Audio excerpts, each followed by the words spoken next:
Hello everyone, myself Archana Sharma, teacher of Shivaji Group of Institution. Today I am going to explain lesson 1 और भी दूं Hindi literature of class 7। बच्चों, पिछली कक्षा में हमने इस पाठ के पहले पैराग्राफ को पढ़ करके उसकी व्याख्या को समझा। आज मैं आपको उसके आगे के जो पैराग्राफ हैं उनका सस्वर वाचन करके व कठिन शब्दों का निवारण करते हुए व्याख्या समझाऊंगी। दूसरा पैराग्राफ है, मांझ दो तलवार को लाओ ना देरी, बांध दो कश कर कमर पर ढाल मेरी। यहाँ ढाल कहा गया है जो तलवार और भाले के बार को बचाने का एक जो यंत्र होता है, जो कमर में बांधा जाता है, जो साधन है उसे ढाल कहते हैं।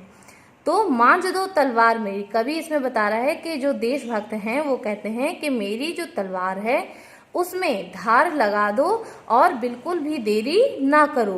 बांध दो कसकर कमर पर ढाल मेरी, और कहते हैं कि वह ढाल जो तलवार और भाले के बार को रोकने का जो साधन है वह मेरी कमर में बांध दो। भाल पर मल दो चरण की धूल थोड़ी, शीश पर आशीष की छाया घनेरी।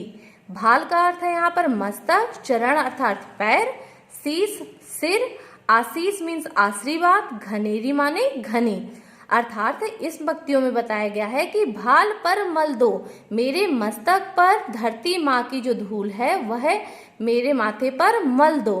शीश पर आशीष छाया घनेरी, और जो वह धूल मेरे मस्तक पर लगाई जाएगी वही धूल मेरे सिर पर माता की घनी आशीर्वाद की भांति मेरे ऊपर कार्य करेगी।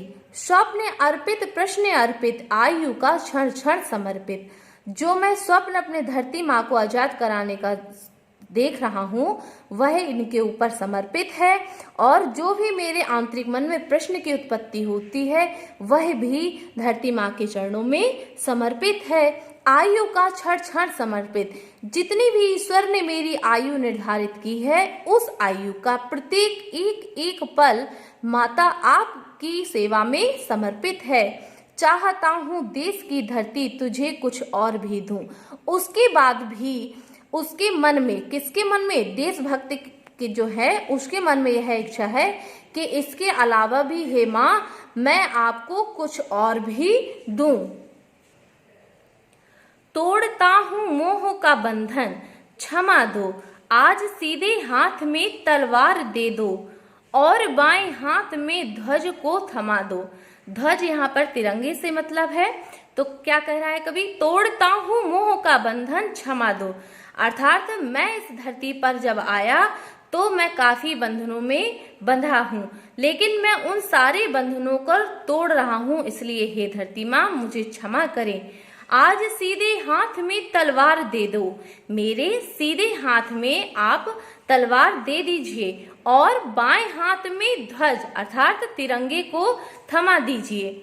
ये सुमन लो यह चमन लो, नीड़ का तृण तृण समर्पित। सुमन का अर्थ है पुष्प अर्थात पुष्प, और चमन का अर्थ है बगीचा, नीड़ का अर्थ है घोंसला, तृण तृण अर्थात तिनका तिनका। तो लेखक क्या कह रहा है कि ये सुमन लो यह चमन लो, नीड़ का तृण तृण समर्पित, अर्थात आप ये पुष्प ले लें, पूरा चमन ले लें, और इस घोंसले का अर्थात जो जीवन रूपी ये परिवार रूपी तिनका है उसका एक एक तिनका आपके ऊपर समर्पित है।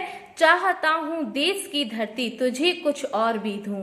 हे धरती माँ, आज मैं फिर मेरे मन में ऐसी इच्छा होती है कि सब कुछ अर्पण करने के बाद भी मैं आपको कुछ और दे सकूं।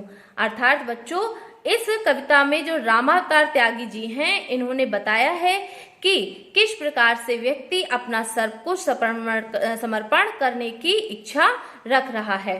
धन्यवाद छात्रों, आपके इस कक्षा में भाग लेने के लिए मैं आपका धन्यवाद करती हूँ।